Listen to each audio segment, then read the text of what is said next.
সৰু সুৰা যিবিলাক শিক্ষক সংগঠন আছে গোটেইখিনি একেলগ হোৱাৰ চেষ্টা কৰিব লাগিব একত্ৰিত হ'ব লাগিব আৰু শক্তি প্ৰদৰ্শন কৰিব লাগিব দিছপুৰ কপাব লাগিব MLA মিনিষ্টাৰৰ তেতিয়াহে কলিজা কপিব নহলে অনখন ধৰ্মঘট একোৱে কাম নহয় দিছপুৰ ৰাজভৱন ঘেৰাও কৰিব লাগিব তেতিয়াহে বুজিব চৰকাৰে যে ভেঞ্চাৰ স্কুলৰ শিক্ষকসকল জাগিছে নমস্কাৰ প্ৰিয় শ্ৰোতা দৰ্শকসকল আৰু সদৌ অসম অপ্ৰাদেশিকৃত শিক্ষক শিক্ষয়িত্ৰীসকল 13 চন আৰু 21 চনৰ বাদ পৰা সমূহ শিক্ষক শিক্ষয়িত্ৰীসকল পোনপ্ৰথমতে মই 2024 ইংৰাজী নৱবৰ্ষৰ শুভেচ্ছা যাচিলোঁ আটাইলৈ বছৰটো সুকলমে আটাইৰে পাৰ হওক এই ভিডিঅ'টোত আলোচনা কৰিবলৈ লৈছোঁ দুটা কমেণ্টৰ ওপৰত দুটা কমেণ্ট আহিছে কমেণ্টত প্ৰথম কমেণ্টটো আছিলে এনেকুৱা ধৰণৰ বিষ্ণু ভূষাল তেখেতে লিখিছে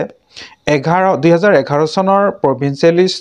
এক্টৰ আওতাত 2014 চনৰ ফেব্ৰুৱাৰীত এলিজিবল হৈছে কিছু হাই স্কুল আমাৰ স্কুলখন 1975 এষ্টাব্লিছ আৰু 1993 ৰিকগনাইজ এইবোৰ স্কুল 2013 চনত ফাৰ্ষ্ট আৰু ছেকেণ্ড ফেজ প্ৰভিন্সিয়েলাইজ হোৱাৰ পিছত থাৰ্ড ফেজত হ'ব লগা আছিল কিন্তু কংগ্ৰেছ গভৰ্ণৰ পিছত বিজেপি গভৰ্ণমেণ্ট আহিল আৰু এই স্কুলবোৰ এনেকৈ থৈ দিলে পোষ্ট ক্ৰিয়েচনৰ বাবে পঠাইছিল তাৰ পিছত এনেকৈ থাকিল গভৰ্ণমেণ্টে কয় 2006 চনৰ আগৰ স্কুল গোটেই প্ৰভিন্সিয়েলাইজ হ'ল বুলি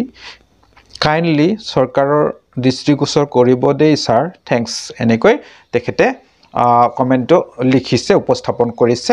তো এই সম্পৰ্কে এতিয়া ক'বলৈ গ'লে আমি শিক্ষক সমাজ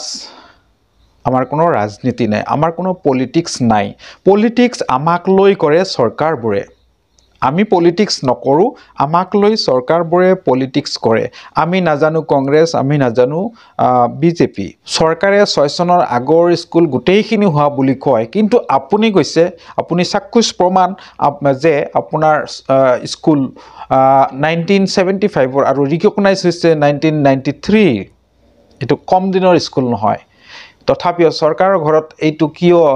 তথ্য নাই এয়া এক ডাঙৰ কথা চৰকাৰখনে পাকে প্ৰকাৰে তেওঁলোকৰ ক্ৰেডিটটো ল'ব খোজে কিন্তু আৰু দুৰ্ভগীয়া শিক্ষক শিক্ষয়িত্ৰীসকল কিন্তু মৰিয়ে আছে পাকে প্ৰকাৰে চৰকাৰে স্কুলবোৰ বাদ পেলাব খোজে শিক্ষকবিলাকক প্ৰভিন্সিয়েলাইজ কৰিব নোখোজে চৰকাৰখনৰ কুট কৌশলটো হেতুৱে পাকে প্ৰকাৰে হয়তো বা ইমান দিনৰ স্কুল এনেকৈ আছে কিবা কন্ডিশন নিশ্চয় আছিল ছাত্ৰ ছাত্ৰীৰ ক্ষেত্ৰত বা হয়তো কিবা এটা কন্ডিশনত ৰখাই থৈ দিছে যি কি নহওক যেহেতুকে আমাৰ সদৌ অসম অপ্ৰাদেশিকৃত শিক্ষক সংস্থাৰ এটাই উদ্দেশ্য যিমানবোৰ ড্ৰপ আউট পোষ্ট হোৱা নাই যাৰ প্ৰাদেশিকৰণ হোৱা নাই আটাইখিনি লৈ এই সদৌ অসম অপ্ৰাদেশিকৃত শিক্ষকসকলৰ যি সংস্থা এই সংস্থাটোৱে কিন্তু সকলোৰে বাবে যুঁজ দি আছে গতিকে আগন্তুক যি 8 তাৰিখৰ দিছপুৰ ঘেৰাও কাৰ্যসূচীটো আছে আন্দোলন আছে সেই আন্দোলনত আপোনালোকে জপিয়াই পৰিব লাগিব আমি আটাইয়ে লগে ভাগে যিমান দল সংগঠন আছে যিমান বাদ পৰা স্কুল আছে যিমান ড্ৰপ আউট বঞ্চিত শিক্ষক শিক্ষয়িত্ৰী আছে গোটেইখিনি আহি একগোট হওক দিছপুৰ কপাই দিব লাগিব তেতিয়াহে চাকৰি হ'ব যিমানে হাইকোৰ্ট কৰি থক হাইকোৰ্ট কৰা বহুত আছে চৰকাৰৰ ঘৰত মন্ত্ৰী MLAৰ পিছে দৌৰি ঘূৰি অফিচত গৈ চেণ্ডেল জোতা ক্ষয় হৈ গ'ল হাইকোৰ্টৰ অৰ্ডাৰক কিন্তু বুঢ়াঙুলি দেখুৱাই এই লোকসকলক ঘূৰাই আছে MLA মিনিষ্টাৰৰ কিন্তু সুবিধাখিনি তৎক্ষণাতে আয়ত্ত কৰিলে তৎক্ষণাতে বিল পাছ কৰি তেখেতসকলৰ পেঞ্চন ইত্যাদি যি লাগে সকলোখিনি কৰি ল'ব পাৰে কিন্তু এই দুৰ্ভগীয়া শিক্ষক শিক্ষয়িত্ৰীসকল বা যিসকল ব্যক্তি বঞ্চিত হৈ আছে শিক্ষক নহয় আৰু বহু বিভাগতে এনেকুৱা বঞ্চিত হৈ আছে মানুহবিলাক তেওঁলোকৰ পিনে কিন্তু চোৱাৰ সময় নাই ভবাৰ সময় নাই শিক্ষক হিচাপে কিন্তু শিক্ষকবিলাকে মৰ্যাদা নাপায় চৰকাৰৰ ঘৰত সকলো সময়তে ভেঞ্চাৰ স্কুলৰ এই শিক্ষকসকলক লৈ ৰাজনীতি কৰে চৰকাৰে আৰু এই সকলক গুৰুত্ব নিদিয়ে ভেঙুচালি কৰি থাকে অথচ আজি 25 বছৰ 30 বছৰ 20 বছৰ মানৱ সম্পদবিলাক গঢ়িলে বহু ল'ৰা ছোৱালী এইবিলাক স্কুলৰ পৰা ওলাই প্ৰফেসৰ হল ডাক্তৰ ইঞ্জিনিয়াৰ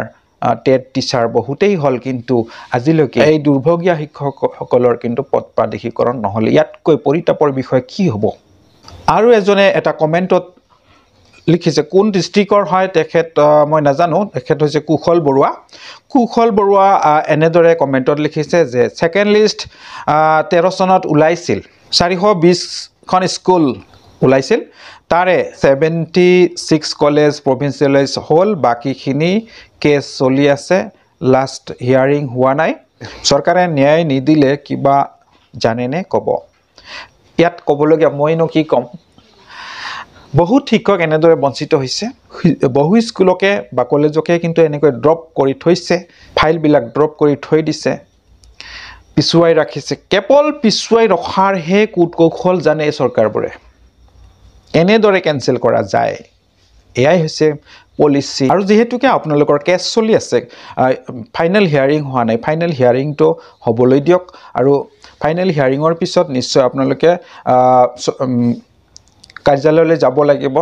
সেক্ৰেটাৰিয়েট বা ডাইৰেক্টৰ অফিচত যাব লাগিব মিনিষ্টাৰক লগ ধৰিব লাগিব লগ ধৰাৰ পিছত কি কয় আপোনালোকে বুজিব পাৰিব মোৰ মনে কয় কোৰ্টত ফাইনেল হিয়াৰিং হৈ যদি অৰ্ডাৰো দিয়ে চৰকাৰক কিন্তু চৰকাৰে তৎকালিকে নকৰিব এটো জনা আছে কোৰ্টৰ ৰায়ক চৰকাৰে ইমান সহজে কাৰ্যকৰী নকৰে আপোনালোকে বহুত ঘূৰিব লাগিব ঘূৰাৰ পিছত হয়তো পুনৰ কেছৰ ফাইল লৈ ঘূৰি অৱশেষত আকৌ আন্দোলনত বহিব লাগিব আন্দোলন কৰিব লাগিব এনেদৰে কৰিহে হয়তো হ'ব পাৰে হেহে সদৌ অসম অপ্ৰাদেশিকৃত শিক্ষক শিক্ষয়িত্ৰীসকলৰ যি সংস্থা আছে এই সংস্থাত দলে বলে যোগ দিয়ক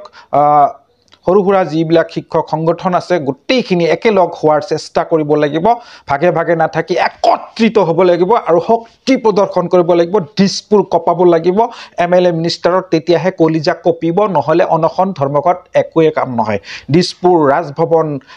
ঘেৰাও কৰিব লাগিব তেতিয়াহে বুজিব চৰকাৰে যে ভেঞ্চাৰ স্কুলৰ শিক্ষকসকল জাগিছে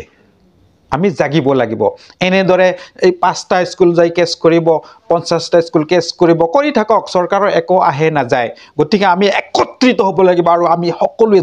আন্দোলনত জপিয়াই পৰিব লাগিব ভাগ ভাগ হোৱাৰ চেষ্টা নকৰিব এয়া হৈছে মোৰ অনুৰোধ যিমানে কেছ কৰক কি কৰক এই ঘূৰি থাকিব লাগিব তেল মাৰি থাকিব লাগিব জোতা চেণ্ডেল খয় যাব কিন্তু আপোনালোকৰ চাকৰি নহব আন্দোলনৰ বাহিৰে মই কৈছো আপোনালোকৰ উপায় নাই আমাৰ সংগঠনটোৰ শক্তি বঢ়াবলৈ আমি একত্ৰিত হ'ব লাগিব জনে যি সংগঠন কৰিছে একত্ৰিত হওক আমাৰ কি আমাৰ সংগঠনৰ প্ৰত্যেকজনৰ উদ্দেশ্য হৈছে কি আমাৰ প্ৰাদেশিকৰণ যদি প্ৰাদেশিকৰণে লাগে আমি একত্ৰিত হৈ যদি যুঁজ দিব পাৰো তেতিয়া হলে কিন্তু আমি সাকসেস আদায় কৰিব পাৰিম অন্যথা নহব ভিডিওটো অকনমান দীঘলীয়া হল তথাপিও উপায় নাই দুটা কমেন্টৰ ওপৰত কিছু ক'বলগীয়া হল দুটা দৰ্শকসকল আপোনালোকে বেয়া নাপাব আকৌ আপোনালোক আটাইলৈ নৱবৰ্ষৰ শুভেচ্ছা জনাই উলগ জনাই এইখিনিতে ভিডিওটো সামৰিবলৈ লৈছো ধন্যবাদ জয় আই অসম